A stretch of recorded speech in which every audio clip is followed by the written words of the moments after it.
It's alright. Go ahead and be yourself. Feel good. It's alright. It's alright. Don't you let them spoil the party. Feel good. It's alright. Here comes the ad campaign that's selling vanity. Somehow they always claim they'll save humanity. Deep down they're all the same, moving commodity, trying to prey upon our pain and insecurity. And when everyone got something to say about your every move, like them a spy upon you, just keep doing it your own way until you find your groove. I'm just reminding you, It's alright. remember me tell ya. Go ahead and be yourself. Feel good. It's alright. Yeah. It's alright. Don't you let them spoil the party. Feel good. It's alright. A different day, same story. I just can't see why someone always tried to show me what I'm supposed to be, acting like as if they know me even more than me. Wouldn't the world be boring without diversity? So when everyone got something to say about your every move, criticizing you, just keep on doing it your own way until you find your groove. I'm just reminding you, It's alright. Go ahead and be yourself. Feel good. It's alright. It's alright. Don't you let them spoil the party. Feel good. It's alright. some people got so much things to say. One bag of things, some of them sit down chatting. Now mind them business, yeah, one them watching. Link with the feds, all the phone them tapping. Them got so much things to say. Sell out Marcus, the star line, I could knocking. Sell out Jesus for the 30 piece. Vanity at the least, now Evans door them knocking. Grand one of mates, Chalice a steam up. Books I read up, education nip on the flip side. Me say you to the rise and live up on the head and live your dream up. Me tell them say, split a bun, a Guinness a beat, and me say on the wall, 1 foot go lean up. Younger generation don't get lost by the media, wonder where that I go lead up. Heights a reference price me giving always. Jah guide us through the nights and the days. You don't give up no matter how the things set. Remember say we just going through a phase. Alright, over and over and over again. Some people have more to say than the books them. Same so them stay from way back when. No matter them, peace. It's alright. Go ahead and be yourself. Feel good. It's alright. Remember me tell ya. It's alright. Oh, why are you? Don't you let them spoil the party. Feel good. It's alright. It's alright. Go ahead and be yourself. Feel good. It's alright. It's alright. Don't you let them spoil the party. Feel good. It's alright. TS1, TS1, TS1, TS1 Reggae Radio. You don't know how things run. Yes, we're back, and that was Third World featuring Busy Signal. That was Feel Good. And I've got a bit of a legend on the phone right now. Would you like to introduce yourself? Yeah, man, Stephen Cat Coore, Third World. How you doing, people? Yes, I. So we've just had a little chat offline there. Obviously, we're just on about, because you're in Jamaica, aren't you? There's a bit of bad weather going on at the moment, some nasty storms brewing up. Yeah, we've been having some storms and stuff, and as I told you, we were kind of lucky because we had a big one that formed kind of over Jamaica. But the lucky thing about it is that it didn't gain strength while being in our presence, as it were, and it just moved offshore now, and now it's gaining strength, but it's still dangerous for people on the Gulf Coast and those areas. Yeah, real. Hopefully you stay safe there, and shout out to everyone in Jamaica. Hopefully you all stay safe, lockdown and that from all that. But yeah, trying. yeah, man. Yeah, we're just like I say, we're just playing one of your songs there, Third World, Feel Good, featuring Busy Signal. I believe that's off a new project you've got coming out. No, it's out already, man. It's out called already? More Work to Be Done, produced by Damian Marley. Yeah. And it was nominated for the Grammy Award and all of that. You know, it's a project that we're very proud of, and we're very proud of the fact that we got to work with Damian. You know, that was a special thing. You know. No, absolutely. Damien's an absolute legend. I'm a massive supporter of myself of Damien, so I was quite excited when the tunes came through my email a couple of weeks back. Quite excited about that one myself. So you say it's been obviously nominated for a Grammy. You've been nominated for a couple of Grammys over the years, haven't you? Yeah, we've been nominated 9 times. We've never actually really won it, but you have to really understand that it's a great, great honor to even be nominated. So, I mean, you know, absolutely. We no. don't look at it to say, well, oh boy, you know, we don't look at it like to say, well, we've been nominated so many times, we've never won. No, we don't look at it that way. Yeah, absolutely. We're very happy to be nominated and just happy to be, and just happy to, you know, have such great seats. You know what I mean? No, absolutely. I mean, and you've worked hard for it. You've been around a long time, and you've produced many great hits over the years as a collective. So, I mean, we were just talking there on Damian Marley there. One of our guest hosts, and also he's actually listening to the show right now, called Danny Riley. He's asking who you rate out of all the new school sort of reggae artists. You've got the likes of Chronix, Damian Marley, Kabaka, Pyramid. I mean, who are you listening to at the moment? Well, I like this guy called Mortimer a lot, you know. He's young in the thing, but I really like him. Yeah. And, of course, Kabaka Pyramid, definitely. Dre Island, I like him a lot, too.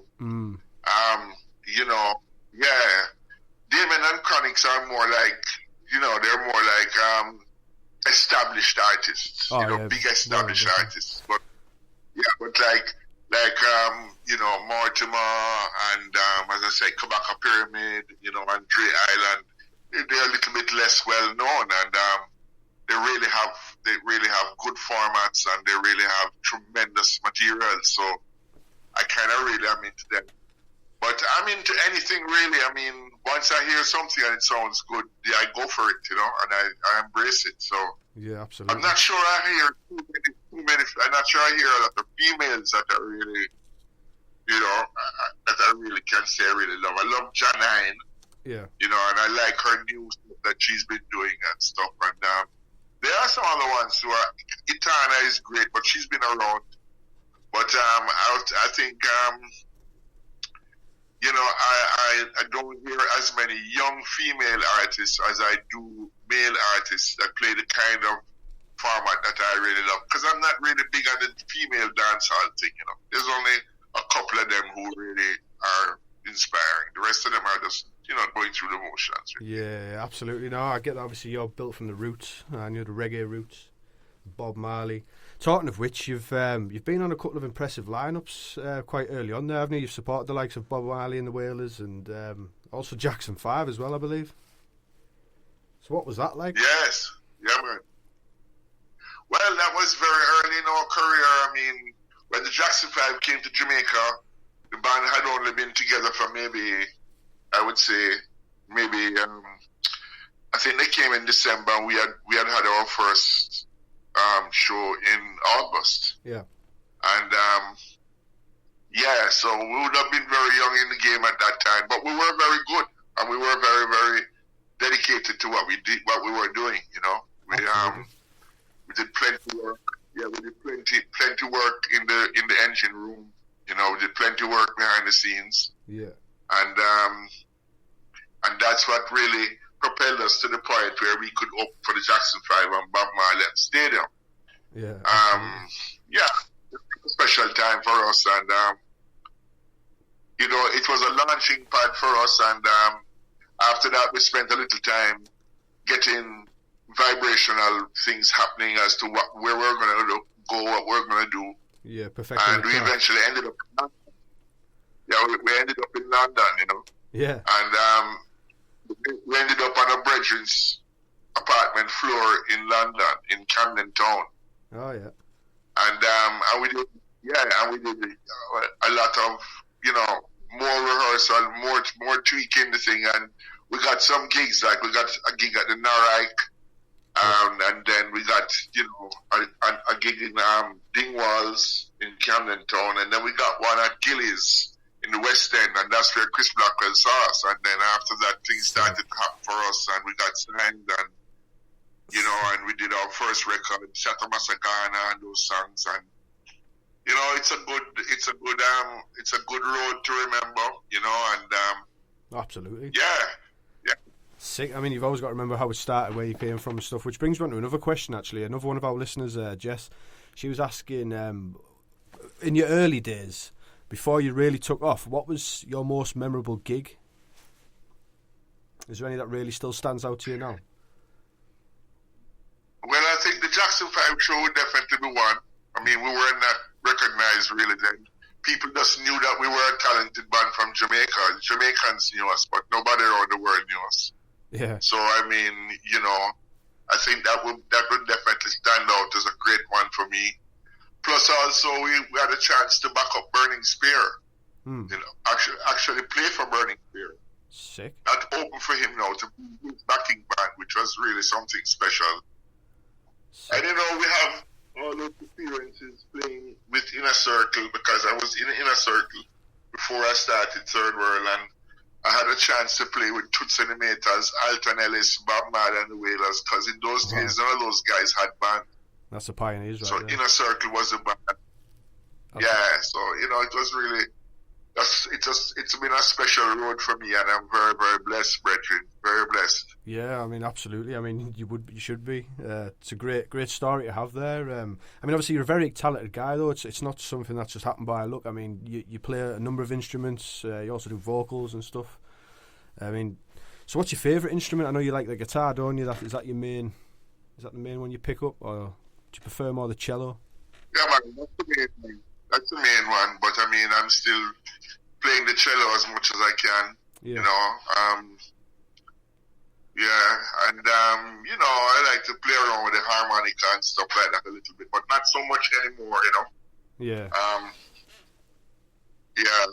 Six. After I met Stevie Wonder and hanging out with him, I kind of lost the vibration to play the harmonica. Really? Wow. Yeah. If you sit down with him and hear him play it, you don't really feel to play it anymore. Yeah. Mad stuff.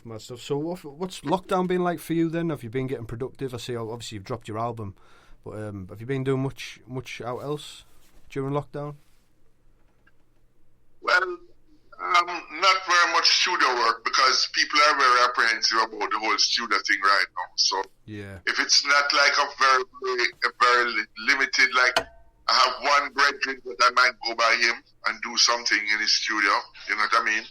Yeah, where's that? Nadine Sutherland asked me the other day to come and play a song for her, and I went by Sly and them, and they're really Sly and them are really into lockdown. Everybody's in the studio working, has on a mask and everything like that. It's kind of difficult, but yeah, I mean, for me it's difficult long periods of time with a mask on. I can do it going into a store, I can do it standing in a line waiting to get, in a bank or something like that. But it's kind of strange for me to sit down in a recording studio.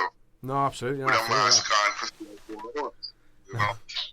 Absolutely. It's a place where you're meant to be free, isn't it? The studio. So it's, it's not good. Just got a few more questions coming up here in the chat. One from Pato. He says, what would you say your biggest or memorable hit is? Or what's your favourite song that you've produced? I think 96 Degrees in the Shade is the winner there. Try Your Love and Know That We Don't Love are great records too. But 96 Degrees in the Shade has something special about it, and the folks really love it. But this song here now called You're Not the Only One, featuring Damian Marley, has really gone up on my chart of all-time great third world songs. I think it's a really, really good record, and most of the songs on More Work to Be Done, I think, are really, really, really good. Yeah, I mean, so it would be hard for me to judge. But if I was to say over all the years, I would say 96 Degrees in the Shade is a really good one, It is an absolute banger. I think Reggae Ambassador's got to be up there on mine. I remember growing up, and it was on the Ali G in the House movie and stuff like that. And Yeah, I always used to bang that one as a youngster. We're actually playing the one that you just mentioned with Damian Marley next.